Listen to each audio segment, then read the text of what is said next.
Hi, everybody. Day 4. Can you believe it? We are all the way on day 4 of creating your personal freedom blueprint. But I must tell you that I am so moved and honored and blown away by the beautiful comments everybody's leaving. And so please keep doing that. It creates such a beautiful community, and I see people saying I've been reading the other comments, and that makes me, aware of this and feel like that. And I love the songs that you've all been sharing for your freedom playlists, and it means that we're all creating beautiful freedom playlists. I saw somebody say they created a Spotify playlist from all the songs that have been recommended, and I've been sitting listening to it all night, and how moving it was. So keep exploring and keep doing these things. If you feel like you're a bit behind, then pause, take a break, and give yourself a chance to integrate. These videos are here for you forever, so you get to go back to them as often as you want. It's wonderful to keep up with the pace and to work with it. And every day as you comment, you get in the draw. And those of you that have won prizes, you've all been claiming them, and that's been amazing. And just remember, there is the big prize. So the big prize is a 5-session coaching program. When I coach, there's a connection to spirit. So it's always a combination of coaching and channeling and intuition, and bring forward what you need. And we'll work specifically on what's come up for you around this freedom blueprint. So if you want to be in the draw for that prize, you need to have commented on every day's video. So if you haven't done that yet, you can go back to the ones before and do that. I go and check those. And I will do that draw on Monday. So you've got till Monday to be able to go through all of those, and then we'll do that draw. So that's just a little bit of logistics to get us started. So today, as we continue to go a little bit deeper into our own permission to create our life, to our own permission to explore freedom in the very unique way that it's relevant for us. Today, we start to talk about this concept of bravery, which is the second card. And I really want to point out that these two cards that we've got here, these first two cards, just moving this around, sorry. I've got this Fibonacci sequence here, the Fibonacci spiral, also known as the golden mean. And that sacred geometry symbol is a really important symbol when it comes to these cards, time to create the life you want to live and be brave, because the way the Fibonacci spiral works is we start off with a tiny step, and then it becomes an exponential growth expansion. And so we need to start small for us to create huge change in our lives. And we started to see that with the time to create the life you want to live, and also with the all the various messages that have been coming through. And today, when we look at bravery is the ability to change something. To step out of the comfort zone of our life and to do or be or share or act or say something different. Tomorrow we look at a speak your truth. So that takes it even one step further. But this ability to step into the warrior in me. Now, when you look at this picture, I really want you to pay attention to it right now, is that there's no fighting. There's an essential strength that is there. There's an honoring of my own power, but we're not at war, and we're not fighting. We're not going into battle. And I'll talk more about that just now. The other thing that's beautiful to notice on the card, it is one of my favorite cards, is the sort of sunrise. I think of it as a sunrise. I suppose it could be a sunset as well, but that sunrise, so like it's a new dawn. There's an opportunity every day to change your life. Every minute of every day, you have an opportunity to do something new. And as you do that, as you shift your frequency into one of freedom, into one of the sacred power and strength of knowing myself, there's an opportunity to create a whole new world for yourself. So the bravery has a beautiful quote by Jim Morrison. I'm just going to have to move my video here. Expose yourself to your deepest fear. After that, fear has no power, and the fear of freedom shrinks and vanishes. You are free. Jim Morrison. The fear of freedom shrinks and vanishes. And so we've been talking a little bit about this, and I've seen some people put comments up around this, that existentially we have a fear of freedom. What am I going to do with it? What is my opportunity in it? How do I trust myself in my freedom? How do I remove all beliefs and excuses and people and things and events to blame for my freedom? How do I step out of my past and claim my freedom? And there's so much work that's been done about how we fight for our freedom, then when we have it, we don't feel it. For example, and I mean, this isn't necessarily true for everyone, and that's absolutely fine, but I've worked with many people who felt like they needed to leave a relationship to be free. And they leave the relationship. They're brave enough to do that, but they're not brave enough to step into the free life they've now created an opportunity to experience. So they live trapped by the past versions of themselves. And so a lot of freedom, or claiming freedom, or allowing ourselves to step into our freedom, is working with our fear and acknowledging it's there, facing it. In my deck of cards, there's a card that says, get intimate with your fear. The only way to step into bravery is to acknowledge the dynamic of fear that exists in our life. And it's real. And it's there. And it's not something to be ashamed of. It's not something to dismiss or ignore or excuse. It's part of the very nature of living as a human on earth. So as we look into this thing called fear, the relationship between fear and being brave becomes really, really important. Yeah. So a couple of things that are useful to notice about fear, and you can pause at this moment and just notice your own belief system about fear. And I'm not really worried about what kind of fear: fear of rejection, fear of failure, fear of not being good enough, fear of doing it wrong, fear of your power, fear of anything really. The first thing is it's natural. As a human being on earth, we essentially know that there's a part of us that knows we're going to die. And fear is like the risk manager in us. It's trying to navigate life to keep us alive, to keep us safe. The thing is that not all fears are rational. Yeah, we can make up stories in our mind that can introduce fear of things that don't even exist. Yeah. So fear is a very natural thing. It's there. It's not something we're going to get rid of. We need to learn how to love it, work with it, integrate it. Yeah. Fear is like warning signs on a road. Some of you have heard me use this metaphor before. If I'm driving down the road, fear is going to say, oh, be careful of this, be careful of that. There's a possibility of this. In the same way as we may see a warning sign, rocks falling, or people crossing, or, owls around, or whatever it is, flooding river. But when you get there, it may not be a fact. It's just a warning. It could be, but it's possible, but it's not probable. And if it is happening, then you'll know what to do. But if we lived with all warnings of what could happen as fact, you'll see what happens when we carry on with this talk today. But we do need to acknowledge it's just a natural part of life. So it doesn't need to be judged or shamed or eliminated. Noticed and loved is the important bit. It's our instinct. Essentially, we're animalistic. We have this animal body. And like all good animals, our instinct to survive. And so fear is the tool that we have as an instinct for survival.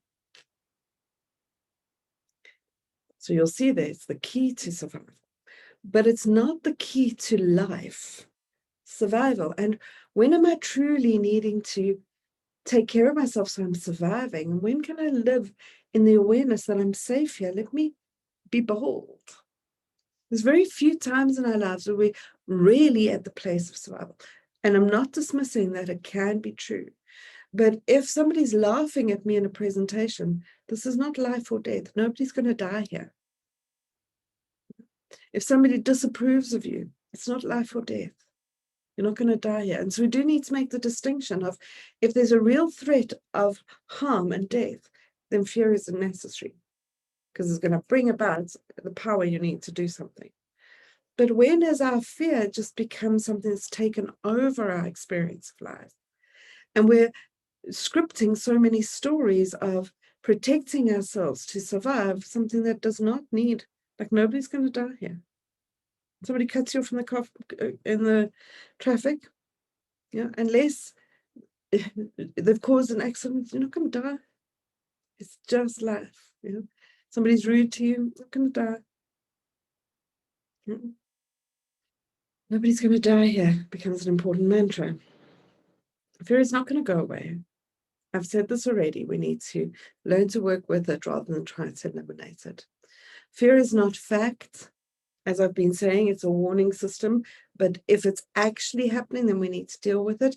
But it could be a probability, not the fact of what's going on. It's not a sign of weakness.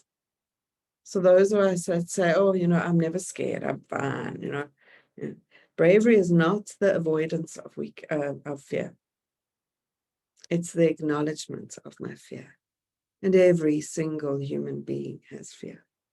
I have not worked with a single human being that doesn't have fear of something. One of the most important things we need to start becoming aware of when we look at fear is it's asking you for something. It's asking you to pay attention to something. And so fear is one of our greatest teachers. It can help us heal a lot of wounds.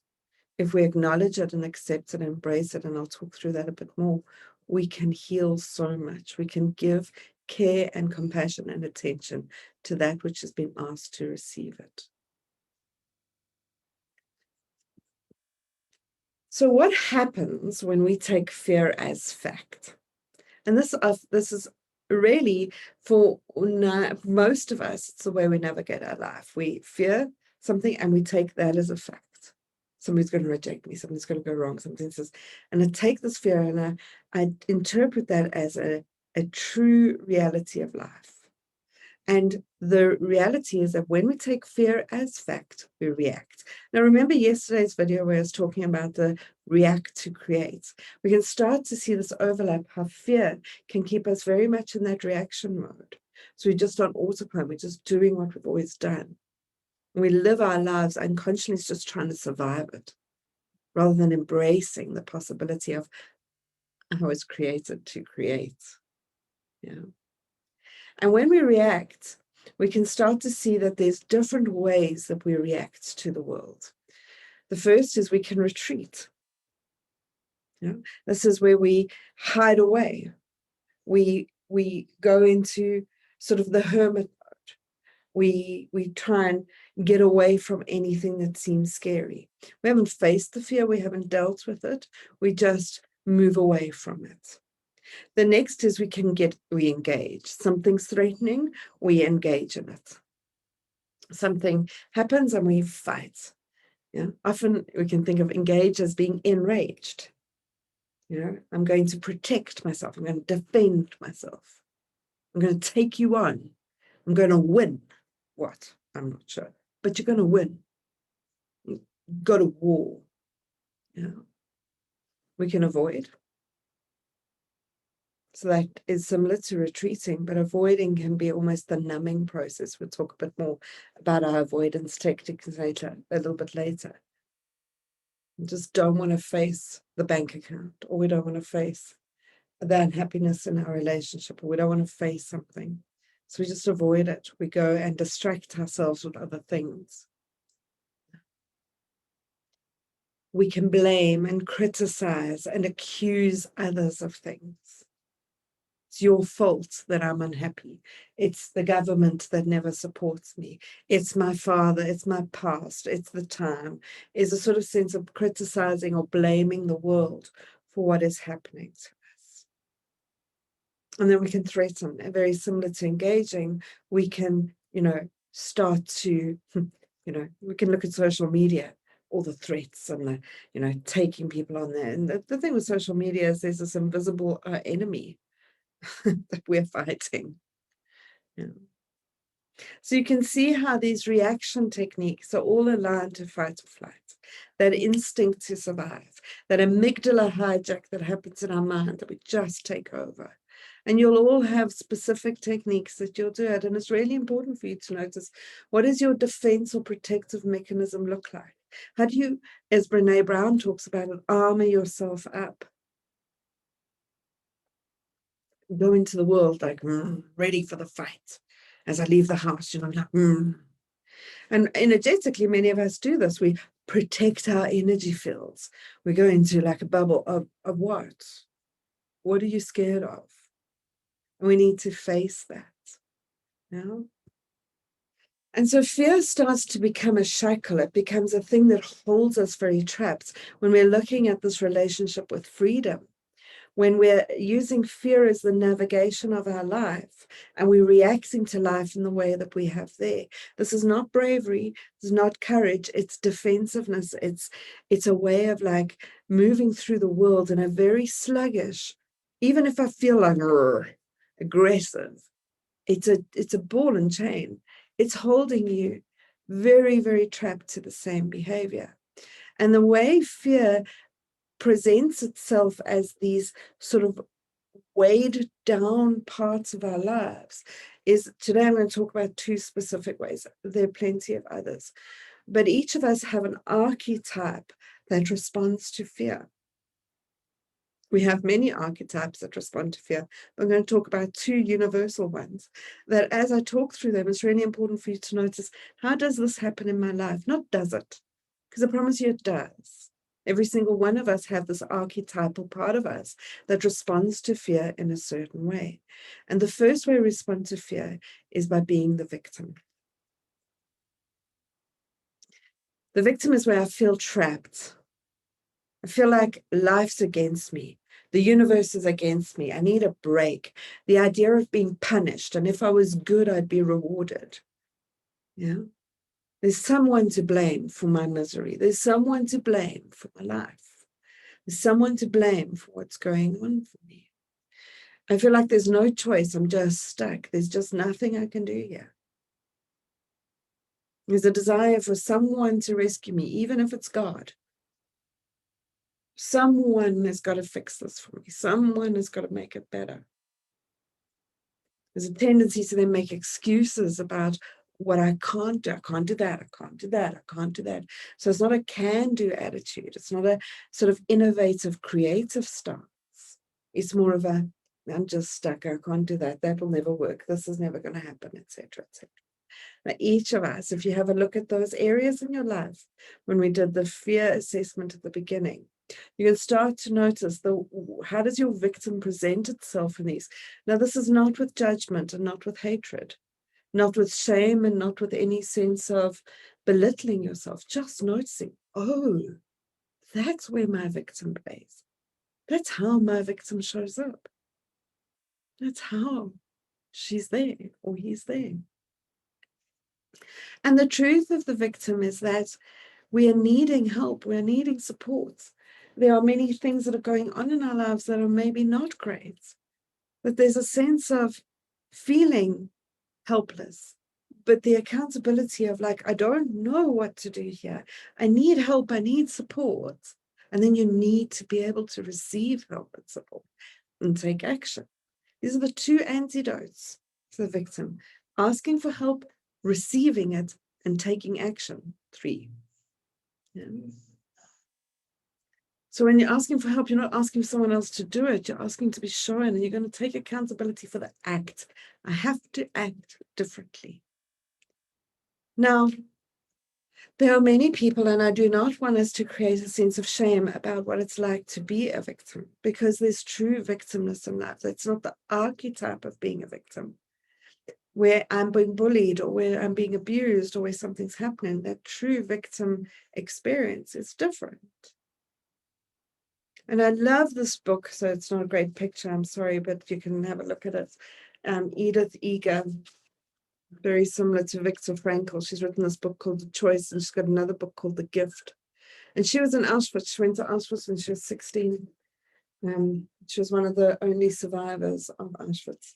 And after that, she reclaimed her life, rebuilt her life, and ended up in America and has become a therapist and has worked with people around victimless for a long time. And she survived the horrors. And when you read her story, the horrors of what she went through is just unbelievable. And her words are so striking and so beautiful that, I'm going to read you a part of the book. I'm just going to read. It's not very long. She says here, my own search for freedom and my years of experience as a licensed clinical psychologist have taught me that suffering is universal, but victimhood is optional. There is a difference between victimization and victimhood. We are all likely to be victimized in some way in the course of our lives. At some point, we will suffer some kind of affliction or calamity or abuse caused by circumstances or people or institutions over we had little or no control. This is life. And this is victimization. It comes from the outside. It's the neighborhood bully, the boss who rages, the spouse who hits, the lover who cheats, the discriminatory law, the accident that lands you in hospital. These things are real and require healing. In contrast, victimhood comes from the inside. That's what we are talking about here. No one can make you a victim but you. We become victims not because of what happens to us. We become victims not because of what happens to us, but when we choose to hold on to our victimization. We developed a victim's mind, a way of thinking and being that is rigid, blaming, pessimistic, and stuck in the past, unforgiving, punitive, and without healthy limits and boundaries. We become our own jailers when we choose the confines of a victim's mind. Isn't it? I promise you, I highly recommend this, The Choice and the Gift. Notice what moved you in that, because I promise you, archetypally, every single one of us in our soul blueprint comes to earth with an archetypal blueprint. The archetypes are this sort of sense of journeys we're going to experience in our life. And we all have 4 trigger archetypes that influence us. And one of those trigger archetypes is our victim. It's one of the places of moving from survival to life, to joy, to freedom, from feeling trapped to freedom. We have to honor the victim in us. And we have to notice her very specific stories, or his very specific stories, the patterns of behavior, the patterns of thinking that keep us in that victimhood. Because that story is one that needs to be honored and changed and broken. And many of you at this point in the journey realize this is a place of awareness. This is becoming aware. Awareness is 80% of healing. The other 20% is showing up for the conversations and the shift and the change. And I'm going to invite you tomorrow to a live Freedom Live session I'm going to be running on Tuesday evening. And if you're wanting to explore, how do I actually start shifting some of these things? We'll start to look at the habits and the way that we play into this in that session. So you can start thinking about that. But for now, notice, honor, become aware without judgment, with cherishment. Oh, there's my victim. The other archetype that shows up when we're looking at fear, and it's an archetype that is calling for us to heal it individually and collectively this year, is the addict. We all have an addict. There are not some people that are addicts and others that are not. There are some addictions that move maybe out of control sometimes, and there are some addictions to some things that may take over people's lives. And we think of some addictions as really, really bad, alcohol, drugs, etc. But we can have addictions to things that we haven't really noticed. Addiction to adrenaline, addiction to sugar, addiction to being pleasing, addiction to approval, addiction to work, addiction to spirituality, addiction to many things. The addict in us is the part of us that says, oh, this feels awful, let me do something to feel better. And that's great. This feels awful, let me do something to feel better. But it's that externalized comfort seeking that in itself can be great, but it's a numbing process. And the numbing process is I do this, I feel better, and then I have a drop. The only way you know if it's the addict at play or a healthy part of you that's involved in pleasure, because the healing of addict is to love pleasure. I can enjoy a glass of wine. It can be pleasurable. It's pleasant. I'm not drinking it to numb anything. I'm not drinking it to feel better. I'm drinking it because it's pleasurable, and I know when it's no longer pleasurable. So it's not using something in the wrong way. It's enjoying something for the pleasure that it exists. And we all have addictions to things that is more about taking it away from us, numbing us from our life, than it is about enjoying the process of it. And so that's why addictions are really difficult and unique and beautiful thing to honor, is that we all have things that are the way that we numb ourselves from facing reality, from taking up accountability. It's a comfort seeking, and comfort's a great thing, and it's not a problem. But when it's, I'm addicted to you or this so that I feel better, and then I feel worse, I have uppers and downers. Coffee to wake up and wine to go to sleep, or whatever it is. There's hundreds of options. You can be addicted to exercise. You can be addicted to certain people. You can be attached to certain luxuries and things in your life that keep you feeling safe. These are the addictions, and they all spawn from a place of fear, predominantly the fear of scarcity, that there's not enough or not good enough, or the fear of emotions. So noticing your victim and your addict today is just, I promise you, is one of the most liberating things you can do. And one of the things I'd encourage you, it's not something that's on the exercises for today, but once you notice the victim in you, and if any of you wanting to do more work around this, I'll be sharing some ways that we can do it. But write the victim a letter saying, I'm sorry it's so hard. Write the addict a letter saying, thank you for trying to help me. But these are parts of us that we need to get intimate with, and we need to nourish and care for, not belittle and shame.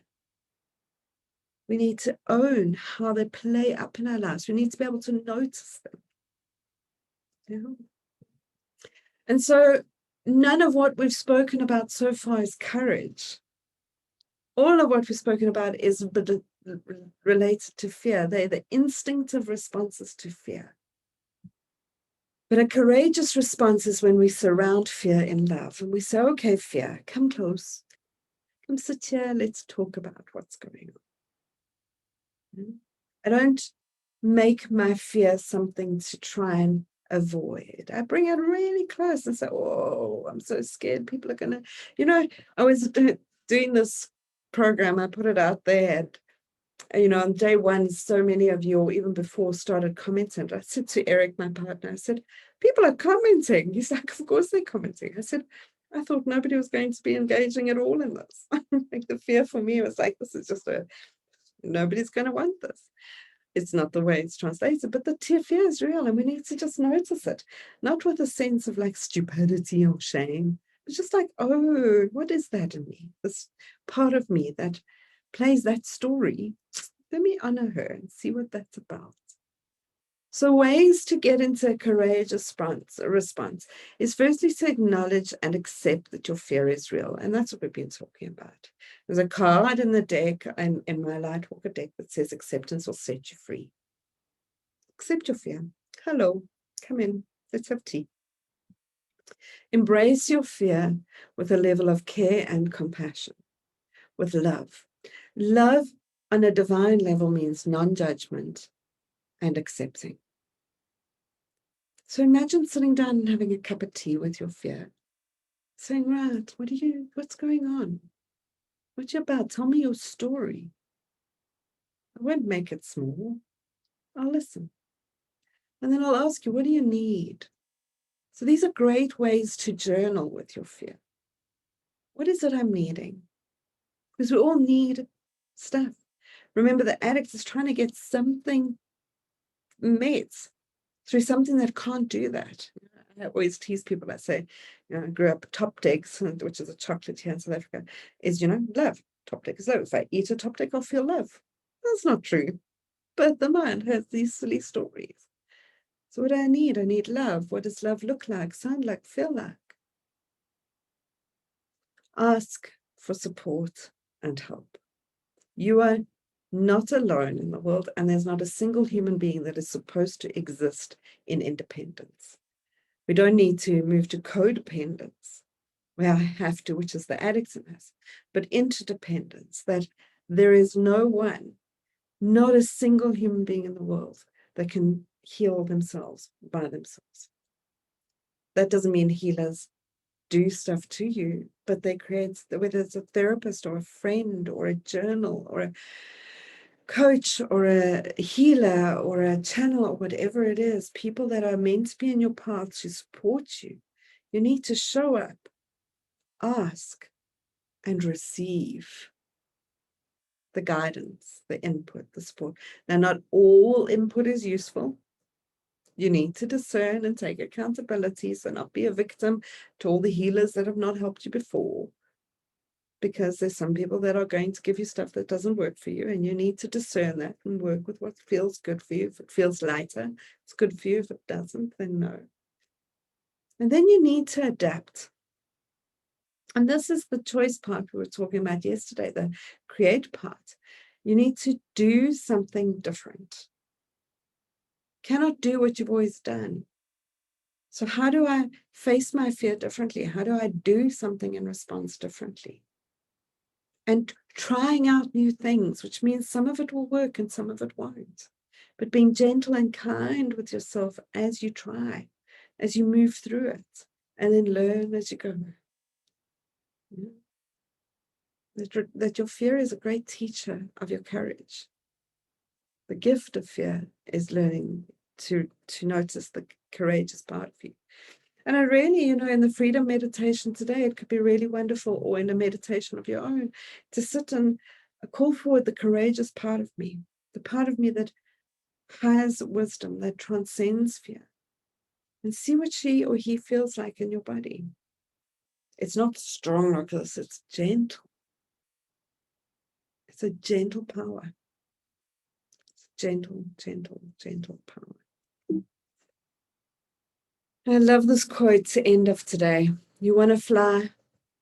You got to give up the shit that weighs you down. Toni Morrison.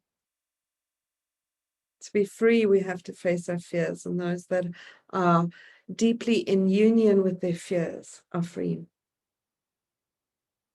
Yeah. They're not suppressed, they're not hidden. They're not the undercurrent driving behavior.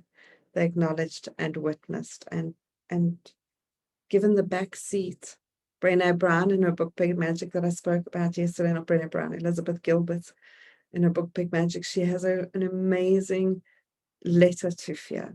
And I'd encourage you, if you've never seen it, to Google it. Elizabeth Gilbert's Letter to Fear. Maybe you need to write your fear a letter today. So the exercises for today. The first one is I'd like you to come up with a freedom mantra or some freedom mantras for yourself. Now, I've not called these affirmations because affirmations can be quite dangerous in themselves. Affirmations can be the work of the mind. A mantra is something that you can say on repeat, short, sharp, sometimes lyrical or rhyming, and it feels free to you. And the important part I want you to do is to find the mantra that makes you feel free. So remember, we're working on the feeling of freedom. And so a mantra is always stated in the positive, and it's always stated in the present. So I am not trapped, or I will not be trapped is not a mantra. I am free. I am the miracle maker. I am brave enough to choose a new path. I am willing to explore my heart. I am open to receive. In the meditation, we talk about I am free. I am at ease. I am ready to receive, or I'm open to receive. Now you can look around you. There's plenty of phenomenal teachers and healers in the world that put out mantras and affirmations. The important bit is whichever one you connect with, it fills your heart with a free feeling. When you say it, it eases your body and it allows you permission to notice what needs to be healed, to accept your freedom. And so today's commentary is sharing your mantras. And so steal, if somebody sends something that you're like, oh, that makes me feel great too, steal it. And you can have many mantras. You don't have to have only one. But I'd like you to explore this today. Share your mantras and obviously your awarenesses from today. The next thing is your freedom pictures. And if you haven't done this, please, please, please make sure you do it. The feedback I'm getting from people that I know are doing the pictures is unbelievable. The emotions that is coming up, the healing that has happened. And so your freedom pictures, remember we started with 10 to 30, and yesterday was refined to your top 5. Today it's to your top 3. So you're taking away another 2. We're getting to your top 3 pictures. Yeah. And the freedom meditation. If you haven't done it yet, give yourself a gift and do the freedom meditation. And today, the people who comment, there will be somebody who wins a beautiful goodie bag and a set of Nicolette D'Alessia's Raise Your Vibration cards that are amazing. So one person will get that. Another person will get a set of my LightWalker cards, couriered to you. 5 people will get the EVOLVE Law of Detachment. So the whole way the spiritual law of detachment works, the webinar and meditation around that. And one person will receive a voucher for a Zoom, 1-hour Zoom reading with me. So great giveaways. So I look forward to seeing your comments today. Sending you lots of love. Namaste.